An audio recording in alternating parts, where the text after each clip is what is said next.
इस वीडियो में हम लोग दीना मेहता का लिखा हुआ drama brides are not for burning को लेकर डिस्कस करेंगे। इसका कैरेक्टर्स के बारे में जानेंगे, इसका मूल कहानी समरी के बारे में अच्छे से जानेंगे और साथ में इसका क्रिटिकल एप्रिसिएशन भी समझते हुए चलेंगे। इस वीडियो का पीडीएफ आपको टेलीग्राम चैनल में मिल जाएगा। टेलीग्राम चैनल ज्वाइन करने का लिंक मेरा यूट्यूब चैनल के डिस्क्रिप्शन में दिया हुआ है, वहां से आप लोग फ्री में ज्वाइन कर सकते हैं। तो आइए वीडियो का शुरुआत करते हैं। तो टाइटल देख के आप लोग समझ ही पा रहे हैं कि यहाँ पे डाउरी डेथ का बारे में कुछ बात है, क्योंकि वहाँ brides are not for burning यानी दुल्हन जो है वो जलाए जाने के लिए नहीं है। इसी बात से साफ है कि उस टाइम दुल्हनों को जलाया जाता था और ये क्लियर मैसेज देने का कोशिश किया जा रहा है कि दे डोंट डिजर्व इट। और दुल्हन को जलाया किस वजह से जाता था? जाहिर सा बात है, जहेज का वजह से। कि जो जहेज वो लोग एक्सपेक्ट करते थे कि दुल्हन के ससुराल वाले की दुल्हन लेकर के आएंगे, वो अगर वो नहीं लेके आते थे तो उनको जो टॉर्चर और जो ताना है वो तो था ही, प्लस उनको मार भी दिया जाता था और बाद में इसको चलाया दिया जाता था। ये तो एक्सीडेंट से हुआ, ये तो कोई दुर्घटना से हो गया, हम लोग का इसमें कोई हाथ नहीं है। काफ़ी चीज़ तो अनरिपोर्टेड भी रह जाती थी। तो ये एक बर्निंग सोशल इशू था उस टाइम का, जिस पे हाईलाइट की है दीना मेहता ने। ठीक है, हम लोग का ये जो प्ले है इसमें मेन कैरेक्टर है देसाई परिवार। देसाई परिवार का जो सबसे बड़ी बेटी है लक्ष्मी, वही ये अनफॉर्चुनेट ब्राइड है जो बर्न हो गई थी। उसको डाउरी का वजह से उसका परिवार ने, मतलब ससुराल वालों ने बहुत अत्याचार किया और प्लस 5 साल से उसका बच्चा नहीं हुआ। इस वजह से भी उसको काफ़ी ज़्यादा टॉर्चर किया गया और आखिर में मतलब वो जल करके मर गई और कोई उसके बचाने के लिए भी नहीं आया। अब बाकी जो कैरेक्टर है ना, जैसे उसके भाई है, ठीक है, फिर उसकी बहन है, वो दोनों जस्टिस के लिए लड़ते। खास करके उसकी जो बहन, वो उसके जस्टिस के लिए लड़ने का बहुत कोशिश करती है, लेकिन वो अल्टीमेटली ये रियलाइज़ करती है कि पैसे के आगे में क्या आप पुलिस बोलो, क्या आप एडमिनिस्ट्रेशन बोलो, क्या आप जुडिशरी बोलो, सबके हाथ बंधे पड़े हुए हैं। तो यहाँ पे ना तो सिर्फ एक फेमिनिस्ट एंगल दिखाया जा रहा है, पैट्रियार्की और सोशल एक मैल प्रैक्टिस के खिलाफ आवाज़ उठाया जा रहा है, बल्कि यहाँ पे एक तरीके का जो फाइनेंशियल इनइक्वलिटी है और करप्शन है उसके खिलाफ भी धावा बोला जा रहा है। तो brides are not for burning एक बहुत ही कॉम्प्रिहेंसिव और एक सोशल मैसेज वाला ड्रामा है। तो ये जब प्ले जब ओपन होता है तो अनिल और मालिनी के बारे दिखाया जाता है। अनिल एक पुअर लेकिन काफ़ी माहिर टैलेंटेड स्कूल टीचर है। ठीक है, मालिनी क्या है? मालिनी कॉलेज स्टूडेंट है और उसका सपना है कि वो बड़ा होकर के लॉ पढ़ेगी और लॉयर बनेगी। ठीक है, और जो सबसे एल्डेस्ट डॉटर है लक्ष्मी, जिसके बारे में आपको पहले ही बताया कि उसी को बाद में मतलब जला के मार दिया गया था। डाउरी डेथ का वजह से उसका होता है। हालांकि उसका ससुराल वाले बोलते हैं ये एक एक्सीडेंट है, लेकिन उसकी जो पड़ोसन है तरला, तरला इन द सेंस आपका लक्ष्मी की पड़ोसन, उससे पता चलता है मालिनी को कि एक्चुअली ये कोई दुर्घटना नहीं है, टॉर्चर करके उसको मार दिया गया। खास करके 5 साल तक उसका बेटा नहीं, मतलब लड़का नहीं हुआ, कोई चाइल्ड नहीं हुआ, इसका ताना मार मार के उसको एकदम दिमाग उसको ख़राब कर दिया गया है। अब लक्ष्मी जो है, इसका थोड़ा पास्ट के बारे में बताया जाता है कि इसको हमेशा से ही काफ़ी रेस्ट्रेंट के अंदर जीना पड़ा है। ये अपना फ्रीडम, अपना लिबर्टी कभी कभी एंजॉय कर ही नहीं पाई, क्योंकि बचपन में ही इसके माता जी जो है उनका इंतकाल हो गया था। तो लक्ष्मी को स्टडी छोड़ देना पड़ा था, अपना पढ़ाई छोड़ करके, और अपने जो सिबलिंग्स है, अनिल है, मालिनी है, इन दोनों को पालने में मदद करना पड़ा था। ठीक है, फिर काफ़ी कम उम्र में ही इसका क्या हो गया, एक काफ़ी रिच बंदे से इसका शादी हो गया। ठीक है, लेकिन शादी हो तो गया बट बच्चा नहीं हुआ। अब बच्चा नहीं हुआ, इसके पीछे भी कहानी है, ये हम लोग को बाद में आगे पता चलता है कि उसका जो हस्बैंड था ना लक्ष्मी, वही इम्पोर्टेंट था और काफ़ी ज़्यादा उसको एलोपैथिक, होम्योपैथिक, आयुर्वेदिक, जड़ी बूटी और जो जो तरीके का मतलब ट्रीटमेंट किया जा सके, हर तरीके का ट्रीटमेंट काफ़ी दिनों से काफ़ी अलग अलग व्यक्तियों से कराया जा रहा है, लेकिन कोई फ़ायदा नहीं हुआ। लेकिन क्यों? कि लेकिन वो इम्पोर्टेंट है, ये बात कभी भी सोशली डिस्क्लोज नहीं किया गया, पब्लिक नज़र में नहीं लाया गया। हमेशा उसका आड़ में किसको दोषारोप करते रहा गया? लक्ष्मी को, जबकि लक्ष्मी का कोई गलती था ही नहीं। यहाँ की लक्ष्मी को नाम को लेके भी ये लोग काफ़ी तंज कसते थे, बोलते थे लक्ष्मी नाम तो बाप ने ऐसा रखा है जैसे गॉडेस ऑफ वेल्थ हो। ठीक है, तो तुम्हारे आने से सोचे थे कि कुछ धन वर्षा होगी, कुछ मतलब अच्छाई का मुंह देखने मिलेगा, तुम तो ना हम लोग को बच्चे दे सके या ना तुम्हारा बाप जितना बोला था उतना डाउरी दे सका। तो हर तरीके से उसको एकदम मतलब बेइज्जत करके एकदम मार ही दिया गया। फिर बाद में बताया जाता है अनिल के बारे कि वो आइडियलिस्ट है। ठीक है, वो हमेशा आदर्शवादी है, वो सब चीज़ सही तरीके से करने में विश्वास रखता है और इसीलिए वो डिसाइड किया कि वो संजय का कंपनी ज्वाइन नहीं करेगा। संजय कौन है? संजय है मालिनी का बॉयफ्रेंड। लेकिन संजय एक ऐसा बिजनेस रन करता है जिसमें शेडी डीलिंग्स होती है, यानी करप्ट डीलिंग होता है। गवर्नमेंट को अंधेरा में रख करके कुछ पॉलिसीज को साथ खिलवाड़ करके वो मतलब अन्यायी तरीके से मुनाफा कमाता है। तो इसी वजह से आदर्शवादी अनिल ने ठीक किया कि मैं उसका कंपनी में ज्वाइन नहीं करूंगा। अब मालिनी का एक और एलाई है, दैट इज रॉय। रॉय कौन है? रॉय एक पॉलिटिकल रेबल है। अब आपको ध्यान रखना पड़ेगा कि यहाँ पे इस प्ले का थ्रू एक पॉलिटिकल थियोलॉजी को मतलब थ्योरी को भी प्रमोट किया गया है, दैट इज मार्क्सिज्म। ठीक है, यहाँ पे कैपिटलिज्म का अगेंस्ट एक फीचर खड़ा किया गया है रॉय को, जो कैपिटलिज्म का नुकसान को बताता है और दुनिया को चेंज करने के बाद, समाज व्यवस्था को चेंज करने का बात बताता है। ऐसा समाज व्यवस्था जहाँ सिर्फ जो रिच लोग हैं वहीं सब चीज़ कंट्रोल करते हैं और जो गरीब लोग हैं उनको पैरों तले कुचल दिया जाता है। इस चीज़ का उसने विरोध किया और वो खुद भी एक पॉलिटिकल रेबल बन गया और वो मालिनी को सीड्यूस करना चाहता है और इस तरीके से उसको कन्विंस करना चाहता है कि वो भी उसका पॉलिटिकल थियोलॉजी में शामिल हो, उसका पॉलिटिकल आइडियोलॉजी को शेयर करे और वो भी एक रेबल बन जाए। ठीक है, आगे ड्रामा में दिखाया जाता है कि ये जो पिताजी है, मतलब ये पूरा देसाई परिवार के जो पिताजी, ये बैठ कर के कार्ड खेल रहे होते हैं और उसी वक्त प्रोफेसर पालकर आता है। ये प्रोफेसर पालकर कौन है? अनिल के टीचर, ओल्ड टीचर। ये आकर के अनिल को बताते हैं कि मालिनी आजकल सस्पिशियस ग्रुप में दिखाई देने लगी है, यानी जो कुछ संदेहवातिक आदमी है, यहाँ पे ऑब्वियसली आप समझ ही पा रहे हैं पॉलिटिकल रेबल्स ग्रुप का बात किया जा रहा है, तो उसके साथ मालिनी का घूमना फिरना हो रहा, तो जरा ध्यान रखो उसको कुछ हो ना जाए। ठीक है, उनका साफ इशारा रॉय का तरफ था। ठीक है, फिर वो ये भी बोलती है कि बोलते हैं कि मेरा एक डॉक्टर फ्रेंड है, उससे मुझे पता चला है कि ये जो तुम लोग का ससुराल वाले बोल रहे हैं ना, मालिनी के ससुराल वाले, कि ये मालिनी एक्सीडेंट हुआ है, दुर्घटना हुआ है, उनको कोई हाथ नहीं है, झूठ बोल रहे हैं। जो मेरे डॉक्टर फ्रेंड को ही बुलाया गया था मालिनी का मतलब डेड बॉडी को चेक करने के लिए, तो वो जब गया तो उसको पता चला कि 3.5 घंटा पहले ही मालिनी बेचारी जल चुकी है और जलने का 3.5 घंटा बाद डॉक्टर को बुलाया जा रहा है। तो जाहिर सा बात है कि इसमें कुछ ना कुछ डाल तो काला है, नहीं तो इतना देर करके क्यों बुलाया जाएगा। तो ये सब बातचीत होता है और फिर वो फिर से अनिल को समझाती है कि तुम ज़रा मालिनी पे ख्याल रखा करो। तो मालिनी क्या करता है, सॉरी, मालिनी का ट्रंक जाकर के खोलता है कौन? अनिल, और उसको मिलता है रेवोल्यूशनरी मैनिफेस्टो। उसमें से कुछ विप्लवी विद्रोह भावधारणा की कुछ किताबें मिलते हैं और उससे भी डेंजर चीज़ फायर आर्म्स मिलता है, कुछ बंदूक वगैरह मिलता है। तो उससे पता चलता है कि मालिनी एकदम इन्वॉल्व हो चुकी है ये सब चीज़ में और उसका जो है दिमाग एकदम बिगड़ चुका है। अब नेक्स्ट आगे ड्रामा में दिखाया जाता है कि संजय जो है, आप जानते ही है, मालिनी का करप्ट बॉयफ्रेंड, वो मालिनी को बोलता है या अपने हाव भाव से समझा देता है कि भैया मैं तुमसे शादी ना करने वाला हूँ, लेकिन I am interested in making physical contacts with you. Okay, और ये एक तरीके से उसको बताया जा रहा है कि मैं तुमको यूज कर रहा हूँ लेकिन मैं तुमको शादी नहीं करूँगा। तो मालिनी इस चीज़ को लेकर उससे झगड़ा करती है कि क्यों ऐसा करोगे, इतना दिन से मुझे यूज़ किए, मुझे शादी करना पड़ेगा। तो ऐसे करते करते करते फिर एक टाइम इतना बिटरनेस आता है मालिनी को कि वो भी इस चीज़ को छोड़ देता है, शादी करने का दबाव उसके ऊपर छोड़ देता है और संजय को जो करना है वो कर लेता है। तो एक तरीके से देखा जाए तो मालिनी का ऊपर भी यहाँ मतलब आप कहें तो टॉर्चर तो ठीक नहीं किया जा सकता, लेकिन उसको यूज़ किया जा रहा है। ठीक है, उसका फ़ायदा उठाया जा रहा है। एक तरफ से रॉय उसका फ़ायदा उठा रहा है, दूसरा तरफ से संजय उसका फ़ायदा उठा रहा है। यहाँ मैं सिर्फ सेक्सुअल फ़ायदे की बात नहीं कर रहा हूँ, रॉय एक तरीके से उसको इंटेलेक्चुअली भी ड्रेन कर रहा है अपना फ़ायदे, कि मालिनी आ जाएगा तो उसका एक साथी बढ़ जाएगा, अपना पॉलिटिकल आइडियोलॉजी शेयर करने में उसको सुविधा होगा, तो उस तरीके से अपना फ़ायदा वो मालिनी से टान रहा है। और संजय देख रहा है कि मुझे तो बस खिलौना चाहिए, कि मेरा सेक्सुअल भूख पूरा करने के लिए एक चाहिए, तो बस मैं उसी से मालिनी से खेलूंगा, शादी तो मुझे करना है नहीं। ठीक है, तो उस तरफ से वो मालिनी को टान रहा है। तो जैसे यहाँ पे लक्ष्मी को एक्सप्लॉइट किया गया था, वैसे यहाँ पे मालिनी को भी एक्सप्लॉइट किया जा रहा है, लेकिन मालिनी को यहाँ पे अपना माउथ पीस बनाया है जो लेखिका दीना मेहता है उसने। तो मालिनी क्या करता है, मालिनी धीरे धीरे जैसे ही प्ले आगे बढ़ता है वो ये सब चीज़ों के खिलाफ प्रोटेस्ट करता है और वो अपने अपने दीदी का जैसा एंड नहीं होता, बल्कि वो अपने एक बोल्ड कदम लेता है और इस सबसे अलग वो अपना एक स्टांस रखता है। वो हम लोग प्ले के एंड में आकर के जानेंगे। फिर क्या दिखाया जाता है कि विनोद, विनोद कौन है? विनोद है लक्ष्मी का हस्बैंड।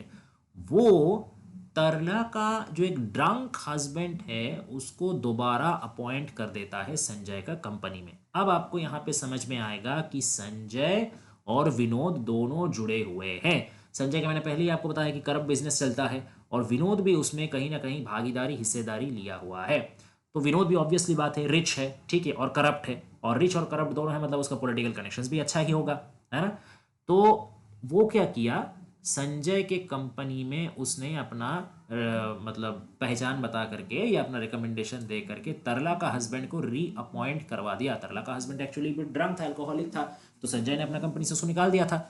लेकिन क्योंकि तरला का हस्बैंड को दोबारा डाल दिया गया तो ये तरला का तरफ एक मतलब प्रेशर बनाया गया कि देखो मैंने तुम पे एक एहसान कर दिया तुम्हारा हस्बैंड को काम में डलवा के, तो अब तुमको लक्ष्मी का डेथ के बारे कोई भी सच किसी को नहीं बताओ। This was an unseen pressure upon her, ठीक है। फिर आगे दिखाया जाता है कि जो ये पिताजी है यानी द सीनियर देसाई, वो मालिनी को डांटते हैं लक्ष्मी समझ करके, उनको लगता है कि वो लक्ष्मी है, लक्ष्मी समझ करके उसको डांटते हैं, ठीक है। फिर अगले दिन खबर आता है कि प्रोफेसर पालकर जो है उनका हत्या कर दिया गया। क्यों? पॉलिटिकल फंस में भर के। ये जो पॉलिटिकल रेबल का ग्रुप थे ना, ये इन दोनों में आपस में कुछ झड़प हो गया, तो बस इसी बीच में कौन बेचारे मारे गए? बेचारे प्रोफेसर पालकर मारे गए, ठीक है। और विनोद क्या किया, अच्छा उसके बाद एक चीज़ और भी पता चला कि मालिनी को मारने के पीछे फाइनेंशियल कारण भी था, क्योंकि सॉरी मालिनी को नहीं, लक्ष्मी को मारने के पीछे फाइनेंशियल कारण भी था, क्योंकि उसका लाइफ इंश्योरेंस कराया हुआ था 80,000 रुपए का। अब उस जमाने में 80,000 का कीमत आप अंदाजा लगा सकते हैं। तो अगर मालिनी बाय सॉरी बार मालिनी बोल रहा हूँ, लक्ष्मी अगर बाय एक्सीडेंट मरती तो इंश्योरेंस कंपनी से 80,000 मिलता। तो विनोद ने और उसका पूरा फैमिली ने उस 80,000 झड़पने का चक्कर में लक्ष्मी को मरने दिया, उसको नहीं बचाया, ठीक है। अब जैसे ही ये बात पता चला अनिल को, अनिल सीधा पहुंच गया विनोद का ऑफिस में, वहां झगड़ा झमेला चिल्ला चिल्ली करने शुरू कर दिया और बोला कि देखो भाई मैं तुम्हारे खिलाफ कानूनी कार्रवाई करने वाला हूं, क्योंकि मुझे पता चल गया है कि मेरे दीदी को तुमने किस वजह से मारा है और वो कोई दुर्घटना नहीं था, ये तुम लोग का प्री प्लान मर्डर था।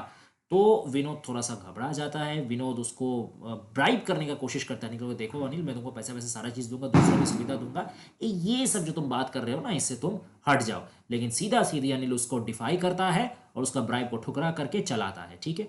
इस तरफ से मालिनी क्या करता है, मालिनी पहुंच जाता है तरला के पास, तरला का घर में। तब देखती है कि तरला किचन में है और तरला अपना बेटी का बर्थडे के लिए स्वीट बना रही है। बस तब वो तरला को प्रेशराइज करती है, उसको मतलब ब्रेन वॉश करती है, बोलती है कि देखो तरला जो जो हुआ है सच हमको बता दो, नहीं तो तुम मुश्किल में पड़ जाओगे। तब तरला उसको बताती है कि एक्चुअली इनफर्टिलिटी का वजह से, हालांकि हम लोग को तो पता है ये एक्चुअली इम्पोर्टेंसी ऑफ विनोद है जो इनफर्टिलिटी कॉज कर रहा था, लेकिन उसका पूरा ससुराल वाले इस इनफर्टिलिटी की वजह से लक्ष्मी को ताना सुनाते थे, और प्लस डाउरी उसने कम लाया था इसलिए भी उसको ताना सुनाते थे, और उसको फिजिकली अब्यूज भी किया करते थे, मेंटल टॉर्चर तो था ही था। अब इसका वजह से क्या हुआ कि बेचारी लक्ष्मी इतना तंग आ गई, इतना तंग आ गई कि उसने सुइसाइड करने का कोशिश किया। अंदर जा करके किचन में खुद को लॉक करके उसने खुद को इमोलेट कर लिया। इमोलेट इन द सेंस मतलब कुछ दाह्य पदार्थ जैसे केरोसिन वगैरह डाल करके आग दिलाना, खुद को आग लगा देना, इसको कहता है इमोलेट। तो उसने इमोलेशन का थ्रू सुइसाइड अटेम्प्ट किया, लेकिन उसको कोई भी जा करके नहीं बचाया, जानबूझ करके उसको जलने दिया गया, ठीक है। अब जैसे ही ये बात बता देती है मालिनी को, असली बात पता चलता है, मालिनी चल आता है, लेकिन पीछे से लक्ष्मी का सांस ये सारी बात उसको मदर इन लॉ सारे बात उसको पता चल जाता है। तरला को वो थ्रेट देती है कि तुम्हारा इतना हिम्मत, तुम हम लोग के राज खोलते हो, तुम्हारा पूरा परिवार को बर्बाद कर देंगे, पूरा वंश को खत्म कर देंगे, ठीक है। फिर वो क्या करता है, मालिनी विनोद का जो छोटा भाई है अब उसको टारगेट करता है, उसको ब्राइब देता है अर्जुन। विनोद का छोटा भाई का नाम अर्जुन है, यानी ये हो गया आपका लक्ष्मी का देवर। तो अर्जुन तब क्या करता है, वो बता देता है, और प्लस जो एक उसका सर्वेंट है, कल्लू नाम है उसका, कल्लू सर्वेंट, तो उसको भी कुछ मिठाई विठाई देता है, उसको भी कुछ ब्राइब देता है। तो अर्जुन और कल्लू दोनों मिलकर के भी यही चीज़ को कंफर्म करता है कि हाँ तरला ने जो बताया है वो सही है। उस दिन भाभी ने किचन में जा करके खुद को आग लगा दिया था, लेकिन किसी ने नहीं बचाया। तो ये सब सुन करके मालिनी को काफ़ी ज़्यादा चोट ठैस बहुत। फिर आखिरी सीन होता है सीनियर देसाई का रूम में। वहाँ पे रॉय और मालिनी के बीच में कुछ बातचीत चलता है, ठीक है। वो वहाँ रॉय को अक्यूज़ करता है। अच्छा, पहले तो अक्यूज़ नहीं करता है, पहले वो डिसाइड करता है कि चलो ये सब जो ट्रूथ हमको पता चला है इसका बदला मुझे लेना है, और इसका वजह से अगर रॉय का हाथ मुझे थामना हो और उससे सोसाइटी को बदलना हो, पॉलिटिकल सिस्टम को बदलना हो, तो मुझे जस्टिस मिल जाएगा। तो पहले वो राज़ी हो जाता है, लेकिन फिर जब वो निकलने वाला होता है तब वो एक टाइम के लिए सोचता है, ठहरता है और अपना फैसला बदल लेता है। रॉय को वो बोलता है कि ये जो सिस्टम, ये जो गलती है ना, ये जो समस्या है, ये पैट्रियार्की में स्थित है, ये सामाजिकता में स्थित है, ये आदमी का मानसिकता में स्थित है, तो पहले उसको बदलना ज़रूरी है। अगर हम लोग पैट्रियार्की को नहीं बदल करके या पैट्रियार्की की गलतियों को नहीं सुधार करके, इंसान का मानसिकता को नहीं समझ के उसको बदलने का कोशिश नहीं करके सिर्फ पॉलिटिकल रेजिम बदलते हैं ना, तो हम लोग बस एक डिसऑनेस्टी को छोड़ करके दूसरा नया डिसऑनेस्टी की तरफ कदम बढ़ाते हैं। वो ये बात समझती है कि पॉलिटिकल रिवॉल्यूशन की वजह से बहुत कोई जो निर्दोष है उनको भी बलि चढ़ना पड़ता है। जैसे प्रोफेसर पालकर का बलि चढ़ा था, वो बेगुनाह आदमी थे, वो अच्छे आदमी थे, लेकिन उनको पॉलिटिकल फ्रीडम के नाम से, पॉलिटिकल रिवॉल्यूशन का नाम से उनका बलि चढ़ गया था। तो मालिनी अब मैच्योर हो गई है, वो समझती है और रॉय को वो डिस्कार्ड कर देती है। वो बोलती है कि अब जो है मैं अपना हिसाब से मैं मैच्योर बन गई हूँ, मैं अपना मानसिकता भी बदल ली हूँ और दूसरे का भी बदलने का कोशिश करूंगी, लेकिन ये पॉलिटिकल रिवॉल्यूशन ये सही रास्ता नहीं है, तुम अपने रास्ता नापो, मैं तुम्हारे साथ नहीं जाने वाला हूँ। इसी तरीके से पूरा प्ले जो है एंड हो जाता है। अब ये प्ले में जैसे कि आप साफ साफ देख सकते हैं कि सिर्फ पैट्रियार्कल थीम यहाँ पे नहीं है, या देखा जाए तो सिर्फ यहाँ पे ब्राइड बर्निंग का भी थीम नहीं, यहाँ पे और भी कुछ कुछ छोटा छोटा इश्यूज में, मतलब छोटा तो नहीं कहना चाहिए, ये भी काफ़ी इंपॉर्टेंट इशू है, बट प्ले के हिसाब से देखा जाए तो माइनर मतलब फोकस है। वो है जुडिशियरी का ऊपर, वो है करप्शन का ऊपर, और वो है डेमोक्रेटिक जो प्रोसीडिंग्स चलता है उसके ऊपर। जैसे मालिनी ने ही बताया था कोर्ट को या जुडिशियल सिस्टम्स को, बोला है they are nothing but playthings in the hands of exploiters and reactioners, they deal out one kind of justice to the rich, another to the poor. यानी गरीब लोग के लिए एक तरीके का न्याय और अमीर लोगों के लिए दूसरे तरीके का न्याय। ये तो सिर्फ और सिर्फ एक्सप्लॉयटेशन का हथियार है और अमीरों के हाथ के खिलौना है और कुछ नहीं। और वो ये भी बताती है कि freedom is money in the bank.